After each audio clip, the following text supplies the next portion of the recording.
चलिए फ्रेंड, आज हम लोग करते हैं टेस्ट नंबर 4। ठीक है, इससे पहले क्या 3 टेस्ट हम लोग कर चुके हैं। यूपीपीसीएस प्रारंभिक परीक्षा 2022 एवं आरओ एआरओ समीक्षा अधिकारी 2021 के लिए तो टेस्ट सीरीज नंबर 4 है। तो आइए शुरू करते हैं, आप भी साथ में सॉल्व करते रहिए। ओके, वेरी इंपॉर्टेंट क्वेश्चन इस वीडियो में शामिल किया गया है। सो फर्स्ट क्वेश्चन है friend, laser assisted in situ keratomileusis यानी LASI की क्रियाविधि दृष्टि सुधार हेतु लोकप्रिय हुई। इस संदर्भ में निम्नलिखित में से कौन सा एक कथन सही नहीं है?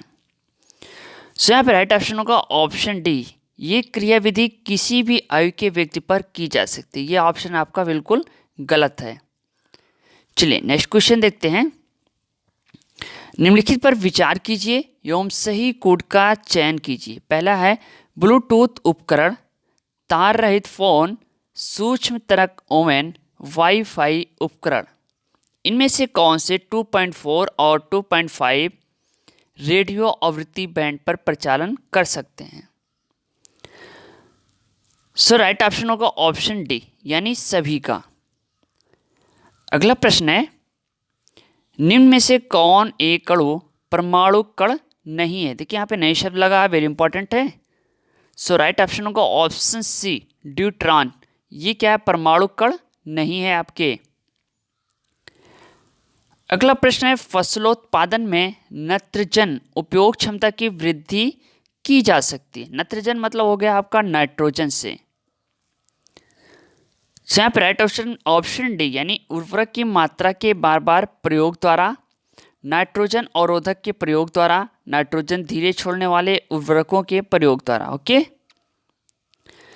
सो नेक्स्ट क्वेश्चन है, ऐसे परमाणु जिनमें प्रोटॉनों की संख्या समान होती है परंतु न्यूट्रॉनों की संख्या भिन्न भिन्न होती है कहलाते हैं? तो राइट ऑप्शन का ऑप्शन है, यानी समस्थानिक। समस्थानिकों में प्रोटॉनों की संख्या समान परंतु न्यूट्रॉनों की संख्या भिन्न भिन्न होती है। समदाबिकों में परमाणु भार समान परंतु परमाणु क्रमांक भिन्न होते हैं। ओके, सो नेक्स्ट क्वेश्चन है, सिरका किस अम्ल का जलीय घोल है? तो राइट ऑप्शन होगा ऑप्शन डी, एसिटिक अम्ल, वेरी इंपॉर्टेंट है। सो नेक्स्ट क्वेश्चन है, निम्नलिखित धातु युग्मों में से किस एक में क्रमशः सबसे हल्की तथा सबसे भारी धातु है? तो राइट ऑप्शन होगा ऑप्शन बी, लिथियम एवं ऑस्मियम। अगला प्रश्न है, पुदीना के निम्नलिखित भागों में से किस एक में तेल का अधिकतम प्रतिशत पाया जाता है? तो भैया यहाँ पे राइट ऑप्शन होगा ऑप्शन सी, यानी पत्ती में सबसे अधिक पाया जाता है। ठीक है, इसका वैज्ञानिक नाम कहा है मैंथा एरवाइनेसिस। ओके, चलिए नेक्स्ट क्वेश्चन है, अक्सर सुर्खियों में रहने वाली स्टेम कोशिकाओं के संदर्भ में निम्नलिखित में से कौन सा कथन सही है? पहला है, स्टेम कोशिकाएं केवल स्तनपायी जीवों से ही प्राप्त की जा सकती है। स्टेम कोशिकाएं नई औषधियों को परखने के लिए प्रयोग की जा सकती है। तीसरा, स्टेम कोशिकाएं चिकित्सा थेरेपी के लिए प्रयोग की जा सकती हैं। निम्नलिखित कोटों के आधार पर सही उत्तर चुनिए। तो राइट ऑप्शन होगा ऑप्शन बी, दूसरा और तीसरा। ठीक है, दूसरा और तीसरा ये कथन आपका सही है। सो नेक्स्ट क्वेश्चन है, निम्नलिखित में से किसका निर्माण हमारे शरीर में नहीं होता? तो भैया यहाँ पे राइट ऑप्शन होगा ऑप्शन है, विटामिन ए का निर्माण। ठीक है, विटामिन एक प्रकार के कार्बनिक यौगिक हैं जो शरीर की सामान्य वृद्धि तथा रोगों से रक्षा के लिए आवश्यक होते हैं। इनकी कमी से शरीर किसी न किसी रोग का शिकार हो जाता है। ठीक है, चलिए नेक्स्ट क्वेश्चन है,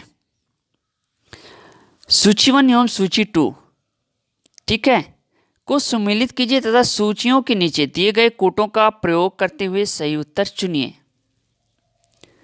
तो राइट ऑप्शन होगा ऑप्शन है, ए का दूसरा, बी का चौथा, सी का पहला और डी का तीसरा होगा। ठीक है,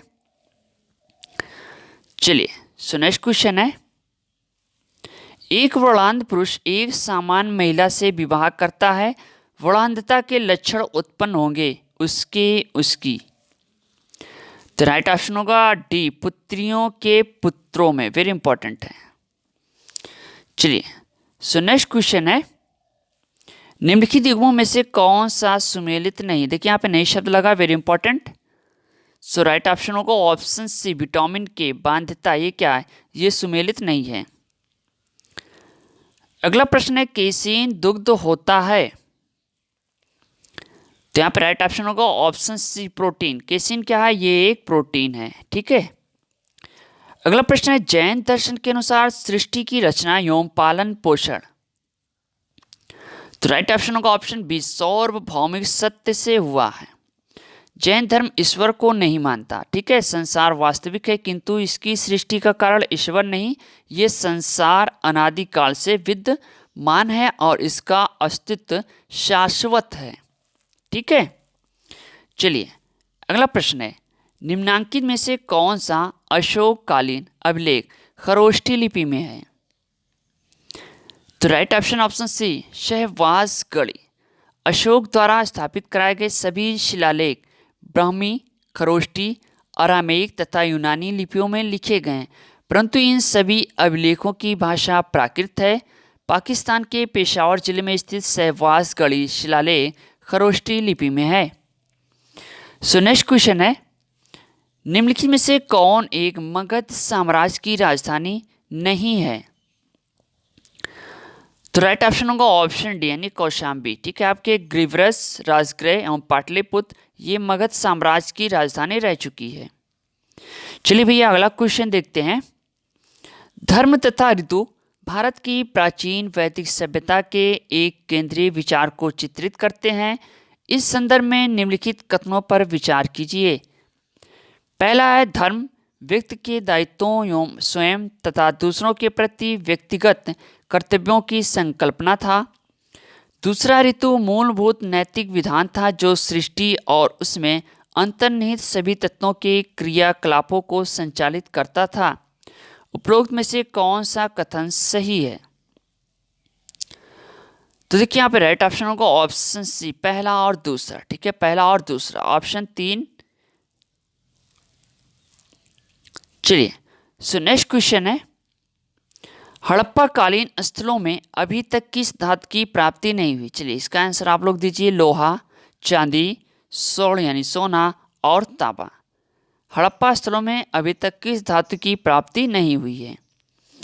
सो नेक्स्ट क्वेश्चन है, आरंभिक मध्ययुगीन समय में भारत में बौद्ध धर्म का पतन किस कारणों से शुरू हुआ। उस समय तक बुद्ध विष्णु के अवतार समझे जाने लगे और वैष्णव धर्म का हिस्सा बन गए। दूसरा, अंतिम गुप्त राजा के समय तक आक्रमण करने वाली मध्य एशिया की जनजातियों ने हिंदू धर्म को अपनाया और बौद्धों को सताया।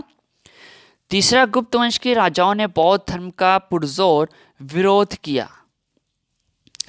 तो देखिए यहाँ पे राइट ऑप्शन होगा ऑप्शन ए, यानी उस समय तक बुद्ध विष्णु के अवतार समझे जाने लगे और वैष्णव धर्म का हिस्सा बन गए, वेरी इंपॉर्टेंट। चलिए अगला क्वेश्चन है, निम्नलिखित मध्यकालीन शासकों में से कौन एक उच्च शिक्षित था। देखिए यहाँ पे राइट ऑप्शन होगा ऑप्शन ए यानी बलबन। सल्तनत कालीन शासक बलबन विद्या तथा शिक्षा का पोषक था। उसने मध्य एशिया के अनेक राजकुमारों तथा विद्वानों को अपने यहाँ शरण दी थी। सो नेक्स्ट क्वेश्चन है, निम्नलिखित में से कौन भक्ति आंदोलन का प्रस्तावक नहीं था। तो यहाँ पे राइट ऑप्शन होगा ऑप्शन ए, नागा अर्जुन के बारे में बात हो रही, ठीक है।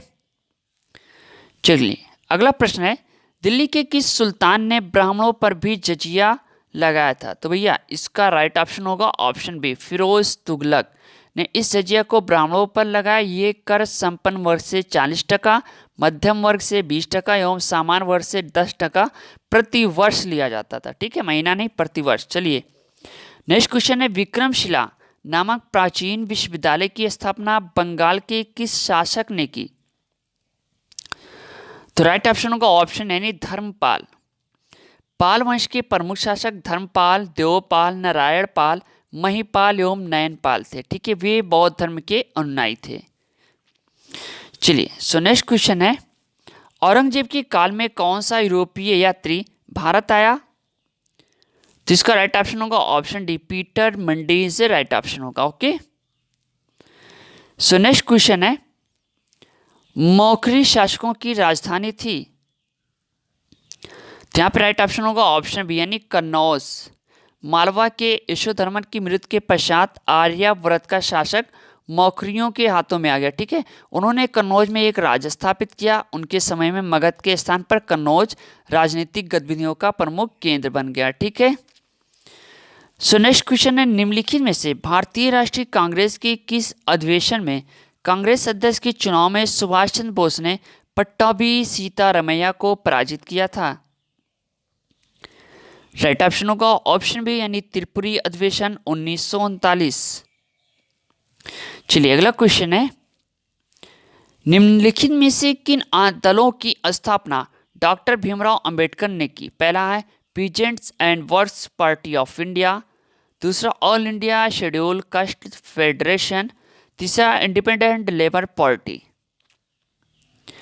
देखिए यहाँ पे राइट ऑप्शन होगा ऑप्शन बी। ठीक है, दूसरा और तीसरा। सो नेक्स्ट क्वेश्चन है, वर्ष 1932 में महात्मा गांधी ने मृत्यु पर्यंत उपवास प्रधानतया इसलिए किया कि?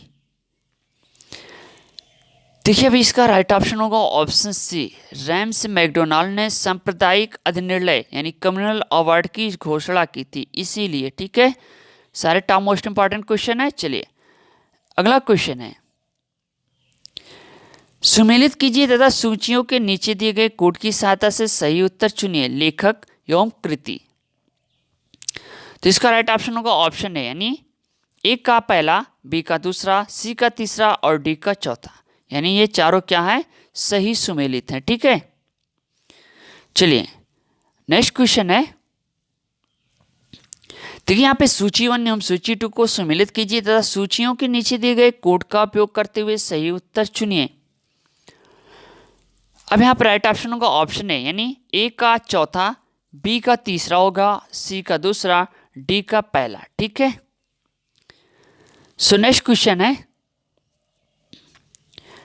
निम्न में से किस आंदोलन में महात्मा गांधी ने पहली बार भूख हड़ताल का हथियार के रूप में प्रयोग किया था?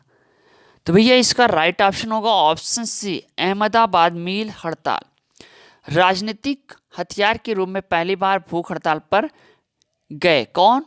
महात्मा गांधी। कब? 1918 में। ठीक है, अहमदाबाद मिल मजदूरों की हड़ताल के दौरान। चलिए सो नेक्स्ट क्वेश्चन है, निम्नलिखित संगठनों में से किसने शुद्धि आंदोलन का समर्थन किया?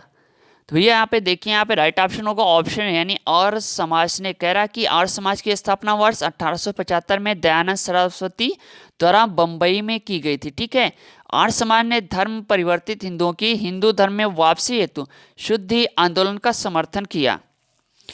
सो नेक्स्ट क्वेश्चन है, स्थानीय शासन व्यवस्था को किस वायसराय के समय में प्रोत्साहन मिला? तो अब इसका राइट ऑप्शन होगा ऑप्शन बी यानी Lord Ripon. Is a very important question.